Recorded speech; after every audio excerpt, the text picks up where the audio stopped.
Hello everyone, today's my topic is బాటప్ curve. First మనం బాటప్ కర్వ్ని ఎందుకు use చేస్తాం?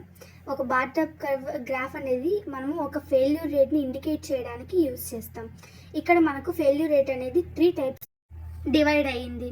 అందులో first type infant mortality, second type random failure and third type wear out failure. ఇక్కడ మనకు X యాక్సిస్లో operating time తీసుకుంటాం, Y యాక్సిస్లో ఫెయిల్యూర్ రేట్ తీసుకుంటాం. ఇక్కడ ఇన్ఫాంట్ మొడాలిటీ అనేది గ్రాడ్యువల్గా డిక్రీజ్ అవుతూ వచ్చి నార్మల్ లైఫ్లో కాన్స్టెంట్గా పోతుంది. తర్వాత వేరోడ్ ఫెయిల్యూర్ అనేది గ్రాడ్యువల్గా ఇంక్రీజ్ అవుతుంది.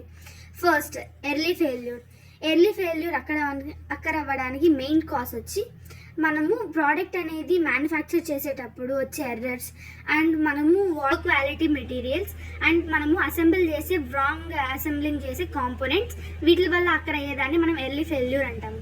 మనం ఇక్కడ ఎర్లీ ఫెయిల్యూర్ని infant mortality and debugging period అని కూడా అంటాము. నెక్స్ట్ ఎర్లీ ఫెయిల్యూర్ నుండి కంటిన్యూ అయ్యే గ్రాఫే ర్యాండమ్ ఫెయిల్యూర్లో మనకు ఒక కాంపోనెంట్స్ కానీ ఏదైనా కానీ ఫెయిల్యూర్ అవుతుందంటే అది మనము చేసే మిస్హ్యాండ్లింగ్ వల్ల అండ్ మనం ఆపరేట్ చేసే మిస్టేక్స్ వల్ల. దీన్నే మనము క్యాటాస్ట్రోఫిక్ ఫెయిల్యూర్ అని కూడా అంటాం అండ్ నార్మల్ ఆపరేటింగ్ లైఫ్ అని కూడా అంటాం.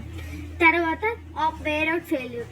ఈ వేరోడ్ ఫెయిల్యూర్లో మనము కాంపోనెంట్స్ అనేవి ఎక్కువ రోజులు యూస్ చేయడం వల్ల లాస్ట్లో వచ్చి కొన్ని ఏజింగ్ ఎఫెక్ట్స్ కానీ లేదా మనము ఎక్కువ రోజులు వాడడం వల్ల వచ్చే కాంపోనెంట్స్ ఎఫెక్ట్స్ కానీ ఇలాంటి వాటి వల్ల జరిగేది వేరోడ్ ఫెయిల్యూర్. అంటే మనము వేరోడ్ ఫెయిల్యూర్లో ఈ గ్రాఫ్ అనేది గ్రాడ్యువల్గా ఇంక్రీజ్ అవుతూ వస్తుంది.